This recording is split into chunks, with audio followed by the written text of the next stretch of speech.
Meet Palebo. At the age of 50, he made a bold decision. He sold everything and set out on a quest to visit every country in the world. This is the Radio Vagabond Podcast. In this episode, I'm still in Krakow, and if you haven't heard the first one from here, you might want to go back and listen to that one first. Then you will know that the voice that you're about to hear is Tomasz, a giant among tour guides here in Krakow. Literally, he's more than 2 meters tall.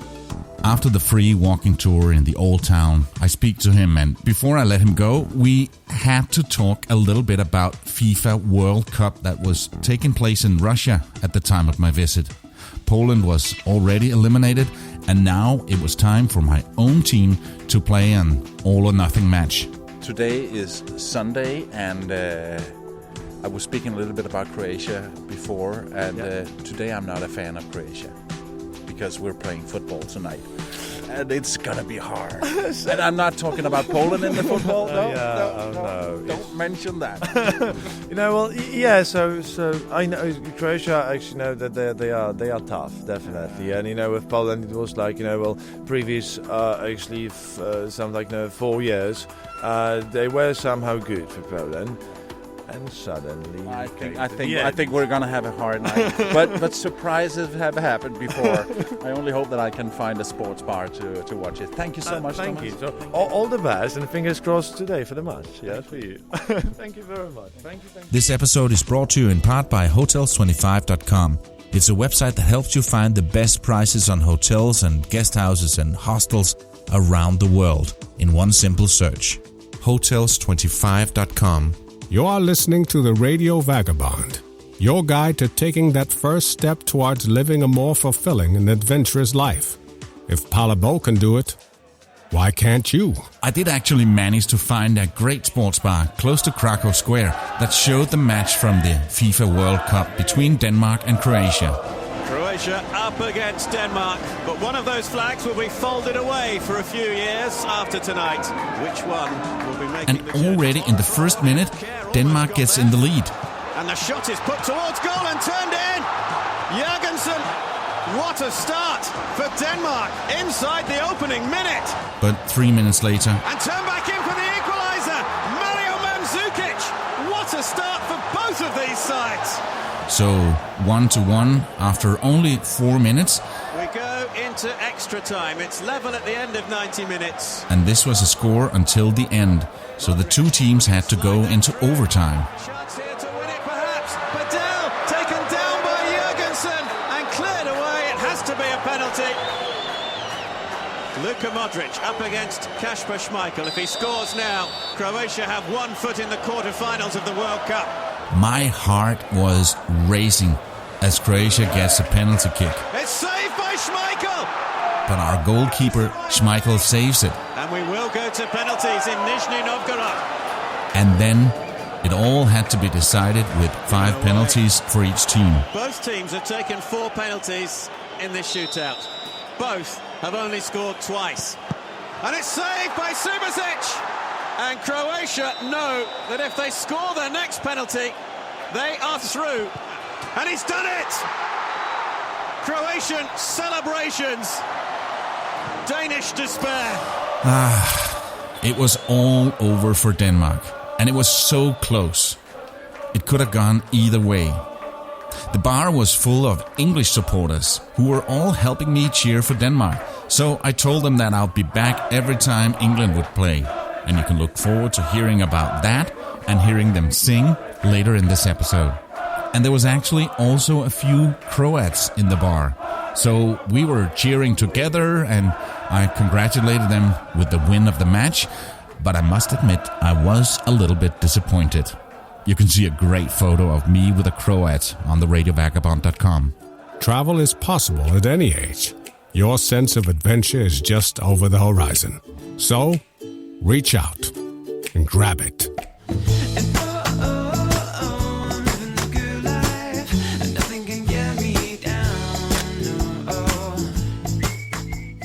This is the Radio Vagabond. Gotta keep moving.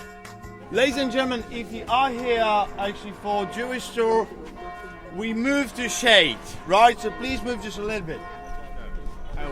Today it's a super sunny day here in Krakow, and I decided that I want to learn some more about the Jewish quarter, which is a big thing here, and it is just by chance it's Tomasz again. So good to see you again, man. Good to see you, definitely. We are just about to start, ladies and gentlemen, officially. It was good to see Big Tom again, and in the beginning of this tour he tells us something that I heard in many places in the eastern half of Europe. The Polish people also like to be called Central European and not Eastern European. I've heard this in many countries, from the first stop of my journey in Estonia all the way down to the Balkan countries. Maybe it's because it has a Soviet bloc ring to it.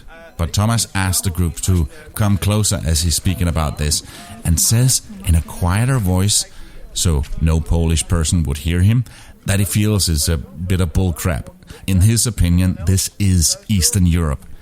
I felt that this was something that he didn't want to have on tape, so obviously I had to speak to him about this as we were walking to the next stop. Thomas, a question I forgot to ask you. Where are we? Are we in Central or Eastern Europe? Okay, it depends who you ask. If you ask me as a historian and as a guide, as a human being, as an educated man, we are in Eastern Europe. If you ask me as proud Pole, we are in Central, right? So because I read somewhere that you don't say Eastern Europe to a Polish. No, we don't. And somehow, I understand, the place it comes from, because I understand that it will actually, so many times, it's about how upset we are, in Poland, because that's a pretty Polish thing, right? That we are sad, we are upset, and that's how so many times we think about, nobody cares, nobody knows all these things about us. And if I look at a map, obviously it's in the eastern half. But I think I will continue saying Central Europe to Polish people. No. To Polish people, that you have to. It's just must, right? Definitely. But if you come on, Eastern Europe is the beginning of Eastern Europe. That's the thing. We don't want to be, because so many times now we were treated as a satellite country of Soviet Union, just previous decades. So it sounds like, not anymore, So actually, exactly, border between Germany and Poland, I believe that's the moment when we slowly leave Central and we go to Eastern. Okay. Thank you. Got that straight. You can see pictures, videos, and links, and read much more on theradiovagabond.com. You can also send a few lines to Palabo and get featured on the show. Tell him where you are and what you're doing right now as you're listening to these words. Just click on Contact on theradiovagabond.com and fill out the form.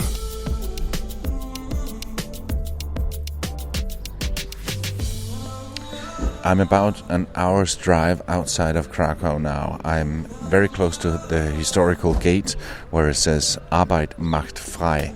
That means I'm very close to Auschwitz, the most horrible concentration camp during the Second World War. It's probably not going to be a very uplifting day. It's probably going to be quite depressing, but I feel that this is something that you must see when you're in this area. So that is the day that's ahead of me right now. All over the world, Auschwitz has become a symbol of terror, genocide, and the Holocaust. It was established by the Germans in 1940, and it's a bit more of an hour's drive from Krakow. They didn't build it as a concentration camp in the beginning.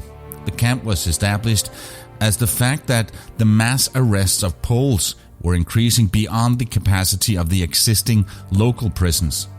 It functioned in that role throughout its existence, even when it also became the largest of the extermination centers where the so-called final solution to the Jewish question began in 1942.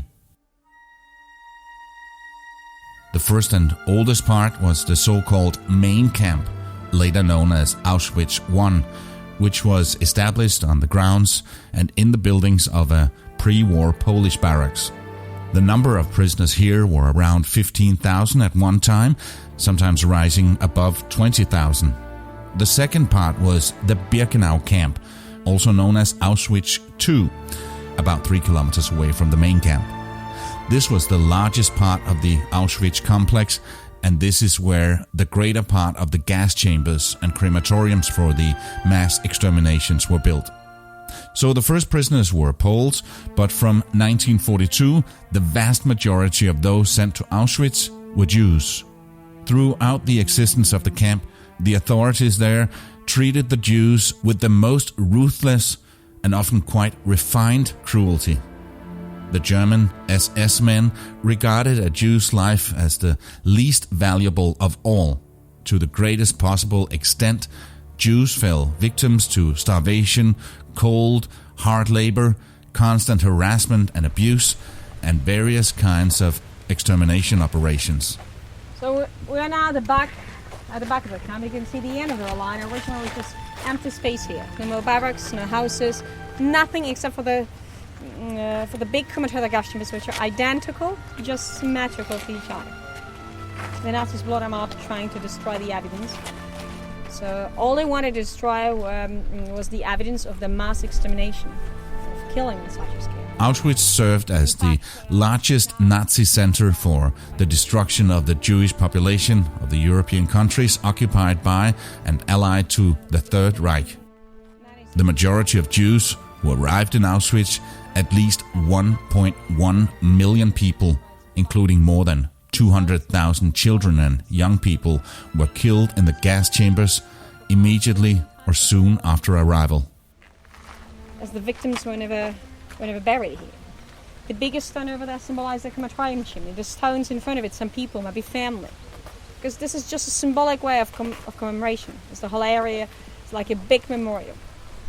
It's like a cemetery. We have no graves, but obviously with the ashes. Lots of ashes over there. Well, and now we'll go to see, obviously, the ruins. I'd like to remind you what it was like. Of course, arranging this monument, they want to destroy the original parts of the fences, gates, which are still here.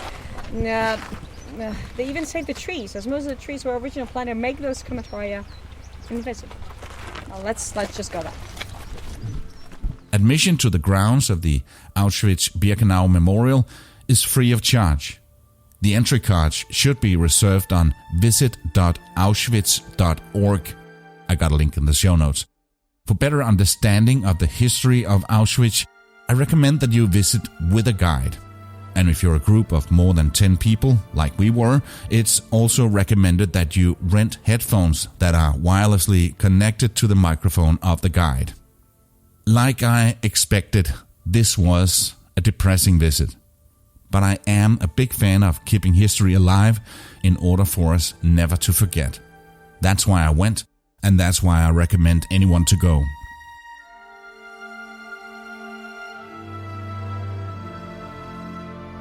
This is the Radio Vagabond Podcast. It was my original plan to spend 3 weeks in Poland, in total, half of that in Krakow and half of that in Warsaw. But I liked it so much, so I decided to make it 2 weeks here and 1 week in the capital of the country. And for the second week, I thought I'd like to live in the Jewish district, a bit closer to the old town. So I found another Airbnb. It looked good in the listing, but then something happened.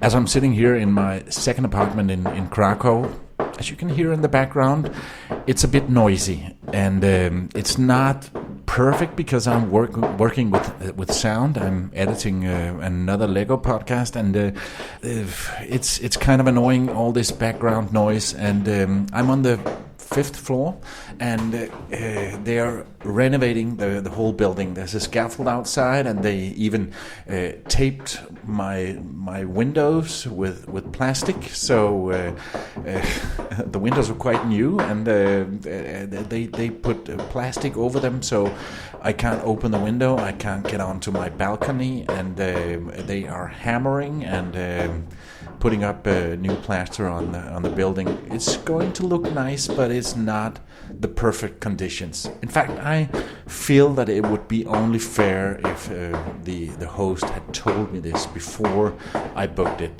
There was not a word about this, and it seems like something that you would tell somebody before renting a place like this. Well, I'm flexible and I have to deal with it, and hopefully it won't take all week for them to be hammering and doing that, because otherwise I think I'll be going out of my mind. You are listening to the Radio Vagabond. We'll continue in just a bit. This episode is brought to you in part by Hotels25.com. Whenever you need a hotel anywhere in the world, go to Hotels25.com. That would get you the best price. Hotels25.com searches a bunch of the biggest hotel sites in one simple search. Hotels25.com. And then it was time for me to honor my promise to help support the English football fans in the sports bar.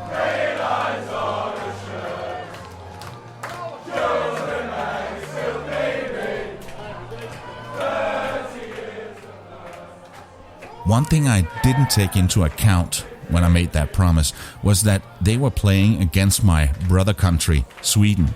There were hundreds of singing English supporters and only a few Swedes, so it was hard not to be carried away.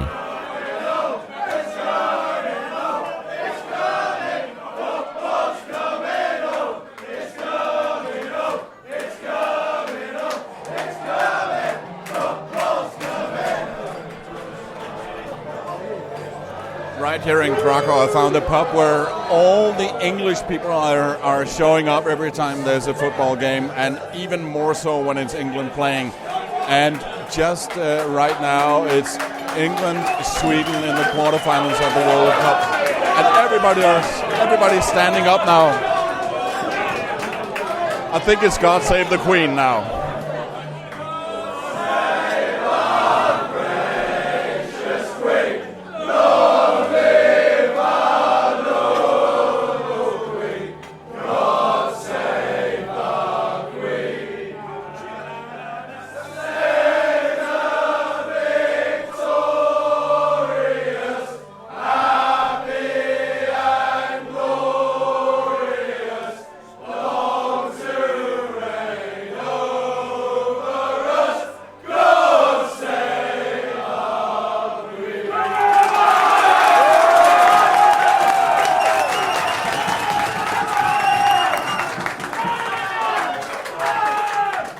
Just a national anthem. Imagine England winning this game. It's going to be it's going through the roof. Guys, I'm from Denmark, and I'm doing a radio program. No, I'm Scandinavian, but I'm rooting with England. Guys, we are in a pub here in Krakow, in Poland, and it's packed with English people. What the hell is going on? It's absolutely fantastic. England's playing Sweden today, and I'm sure all the guys here today, as you can see, is expecting England to win 2-0, and I'm pretty sure England will win 2-0. But England never does anything in the finals. Oh, you've never seen an England like this, believe me now. This is the best England team we have had for quite a while. The fans are going to pull them through. Yeah. This is only young boys. We've started up. They're going great. Imagine in 4 years' time, 8 years' time, hey, the World Cup's coming home. English football has always been on the world stage, on the club level, with teams like Manchester United, Liverpool, and many more. But on the national team level, they haven't been outstanding in the FIFA World Cups and European Cups. But this year it was different. They were doing great. And as you heard, they were all singing, "It's Coming Home." How's the game so far? The game's fantastic. England's winning 1-0. Paul and Brass and the England supporters are all great. I see a couple of Swedish guys over there. Yeah. Should I speak to them and see how they're feeling? You can speak to them. We'll shake their hand if you want, but they're sick. Anyways, tell them they can join in the conga in 90 minutes' time. Yeah. Okay, it's halftime now, and England is in the lead, 1-0. And let me just check how the atmosphere is out here on the street. There's a couple of Swedish guys over there. How are you feeling right now? Are you a journalist? I'm from Denmark. Okay. Okay. So it's right now. It's halftime, and I'm here with a couple of Swedish guys. How do you feel right now? You're also Swedish, I see. Just for today, just for the weekend. Just for today. It's actually American. I can speak for us though that we'll take this home. We're still gonna bring it. The potential is there in the second half, and we will bring it. We will bring our hearts. I think that you're a bit under pressure right now. We are a little bit, of course, but such is the game. Such is the name of the game. We don't feel the pressure. We don't feel the pressure. We're a second half team. It's coming home. It's coming home to Sweden. Home to Sweden, baby.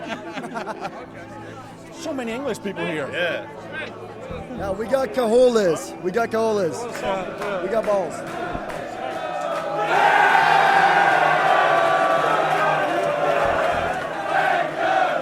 That's what it sounds like when England scored the second goal. It's now 2-0 to England, and it is extremely hot in here, and so is the atmosphere.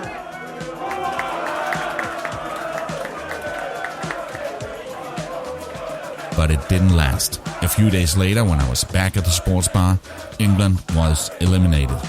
And a few of the fans actually became quite aggressive. So I decided to leave before they turned into hooligans. But that was only a few. Most of them were just great fans having a good time. And that's it from Krakow. Now I'm heading to the Polish capital, Warsaw, and I'm so looking forward to that. My name is Pelle Bo, and I gotta keep moving. See ya.